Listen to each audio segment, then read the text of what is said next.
What is up, everyone? Movie Wayne back again with another horror revisited episode. This is going to be for the film Scream, and I'm going to be looking on reviewing all of these movies, all four of them, but today obviously I am going to start with the first one, and it's directed by Wes Craven, starring Neve Campbell, David Arquette, Courtney Cox, Matthew Lillard and Skeet Ulrich. Now I am going to be talking spoilers in this video, so if you haven't seen the movie or you don't want to know who gets killed or who the killers are, it might be best to come back and watch this review or horror revisited episode once you've seen the movie. But I'm sure most of you have seen this film now. It's been out for 22 years. This was made in 1996. But that is just a heads up spoiler warning. So from now on, I will be talking spoilers.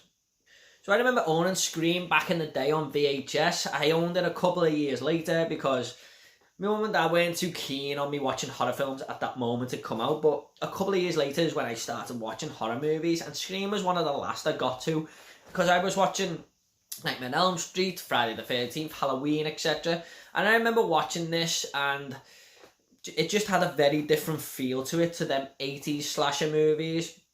You know, it's created a whole new vibe and atmosphere. It started a trend of every horror movie from here onwards being about teenagers in high school with a killer coming after them. And if you look at all those 90s horror movies, nearly all of them share the same type of poster. You know, just a group of the main characters just staring into the camera on the poster, like The Faculty, I Know What You Did Last Summer, and Halloween H2O, and Scream also. And the name of the movie is simple but effective, Scream. You know, that just works for me. And this is a very clever horror movie, very creative for its time. And after a rewatch a few days ago, hence this review, I do think it stood the test of time for the most part. There's a few little negative things in there, but I'll just get to them later on in the review. Let's start with a lot of positives. And let's just start with, where else? The opening scene. Not just one of the best horror movie opening scenes ever, but actually one of the best opening scenes to any movie in any genre. If I was doing the top 10 opening movie scenes, this would probably be in it. You know, it's just everything about it. It's a good 15 to 20 minute scene, but it's got everything. You know, the mysterious killer on the phone, the voice is fantastic. You know, Drew Barrymore is advertised all over the posters for this movie. You know, she was big on advertising. You know, if a bus went past, you'd see Scream with Drew Barrymore on there. And she's killed off straight away. You know, it was a shocking scene, and her boyfriend's killed in the middle of it when she's playing the game on the phone, and it was a really clever way of getting round to it, giving the wrong answer with the Friday the 13th. You know, Mrs. Voorhees being the killer in the first one, because lots of people just say Jason, he's the killer of the Friday the 13th. And, you know, she's brutally murdered in this movie. You know, he's toying with her for about 10 minutes and he's chasing her around the house. She just stabs her in the fucking chest and she's screaming for help for her mum and dad who turn up, but she can't get her words out.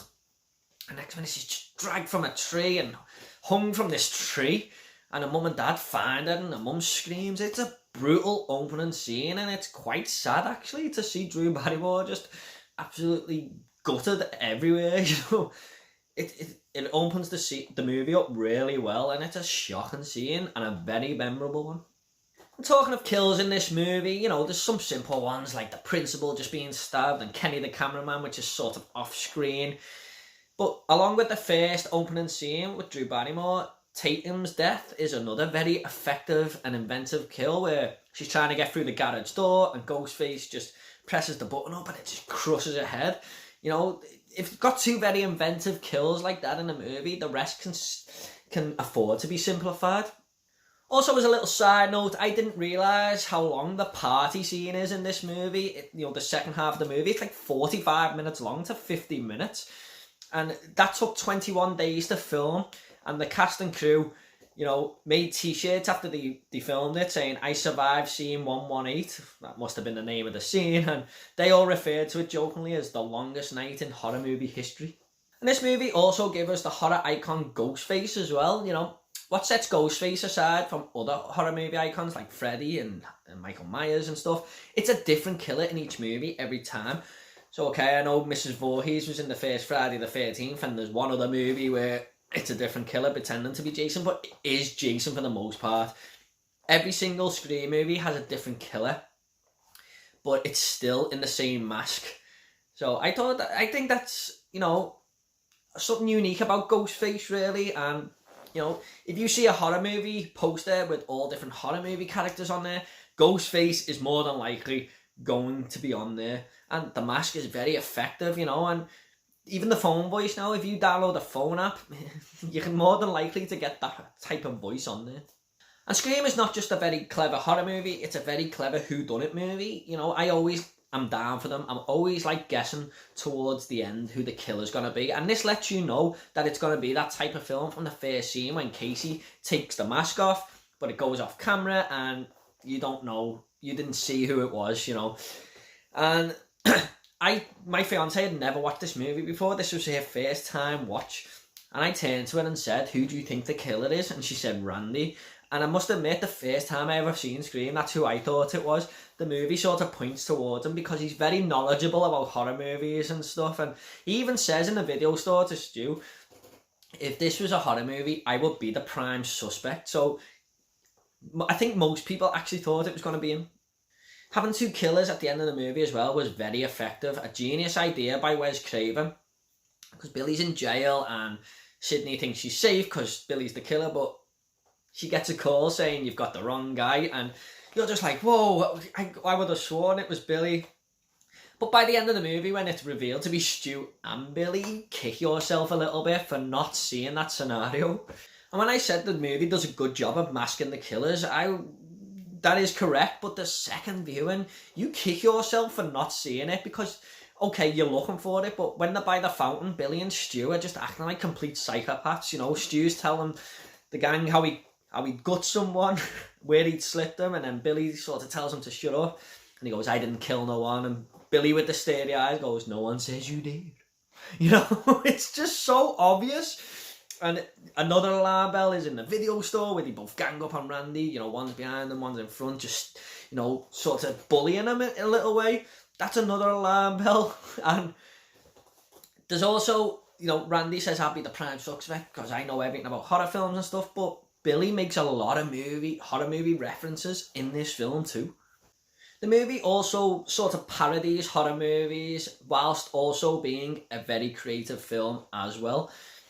You know, like I said, there's Randy and Billy are always referencing horror films in this, and the scene in the party where Randy's just explaining the rules of horror films to everyone, like you can't have sex or you'll die, or you can't drink or you'll die, or if you'll be right back, don't ever say you'll be right back. It just confirms what the movie is trying to tell us. Also, when Neve Campbell is on the phone to the killer and she says, "I don't like horror movies, the girl is always running up the stairs when she's being chased instead of out the front door, it's insulting," and then 2 minutes later she is being chased and runs up the stairs. So it doesn't just parody other horror movies, it sort of takes the piss out of itself. And I quite like that, but a lot of people blame Scream for redefining the horror genre in a negative way, and yeah, I can see the point a little bit. There's also quite a few Easter eggs in this film, you know, the one where the principal opens the door and says, "You little shits," and the caretaker goes, "What you call me?" But the caretaker's dressed in a red and green sweater, the hat, and the headmaster just goes, "Not you, Fred," you know. And the killer at the start where he's on the phone to Casey and she says, he goes, "What do you think my favourite horror film is?" And Casey says, "Nightmare on Elm Street." And the killer says, "Yeah, I like that one, that was scary." And Casey goes, "Well, the first one was, but the rest suck." And Wes Craven just giving himself a little pat on the back there because he directed the first one and not the others. There's quite a few notable characters here too. I will get to Sydney in a minute, the main character, but you know, Courtney Cox plays a very likeable character to the audience. Not many people in the film like her, but we as an audience do. Well, I did anyway. You know, you got Skeet Ulrich, who plays Billy, and he's just like the sly fox, but he does a great job of doing it. Randy is a great character, very likeable character. But the standout for me in this movie, by a mile, is Stu, you know, played by Matthew Lillard. I just think the guy is hilarious. He's just so over the top, but never annoying. He's always coming out with... Every scene he's in, something funny happens, you know, down to him. Even when he's been stabbed at the end, and he's like, he thinks he's dying, Sydney's on the phone to him and he goes, "Did you really phone the cops?" And she goes, "Yeah, I did. They're coming for you." And he goes, "My mum and dad are gonna be so mad at me."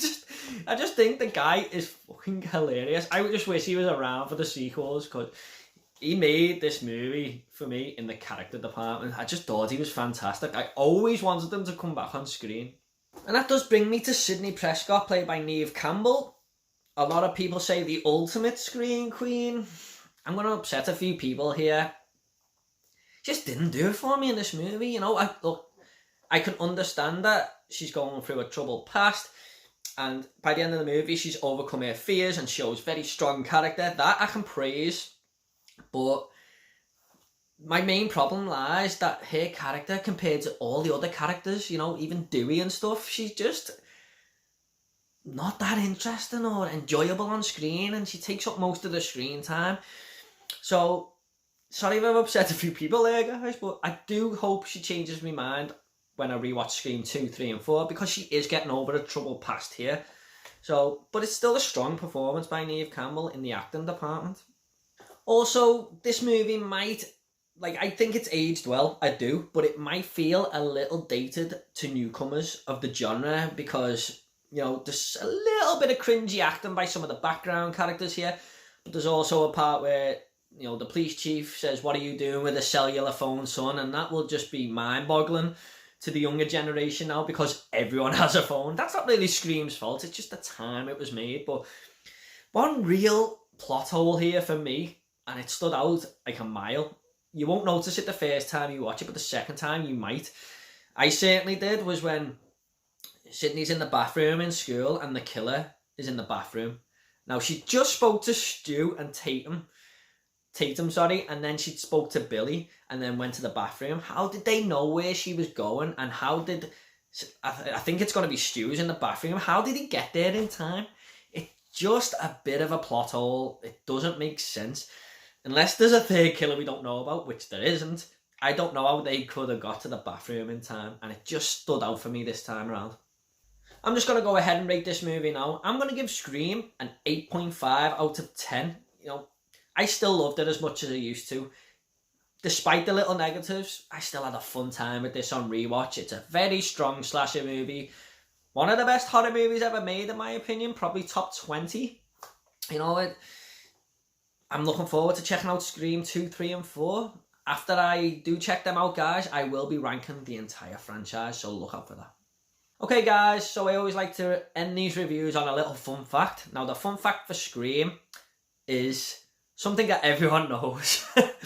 David Arquette and Courtney Cox blossom a romance in this movie, and that actually happened in real life on the set of Scream, and they got married, but now they're divorced. Happy but sad story there, but I think I have put a few facts in this anyway, and I will continue to do so in these Horror Revisited series. Okay, guys, I hope you all enjoyed this episode of Horror Revisited. Is there any horror movies that you would like to me to revisit? Hopefully these will get better in time when I get some better editing tools and stuff, but it's still fun to make these videos now. I really enjoyed doing this one. I really enjoyed revisiting Scream. And if you want to subscribe, guys, please feel free to do so. I've got a lot more videos coming, lots more top 10s, etc. And Scream 2, 3 and 4 on the way, so keep an eye out for that. Okay, guys, take it all easy, and I'll see you all in the next video. See ya.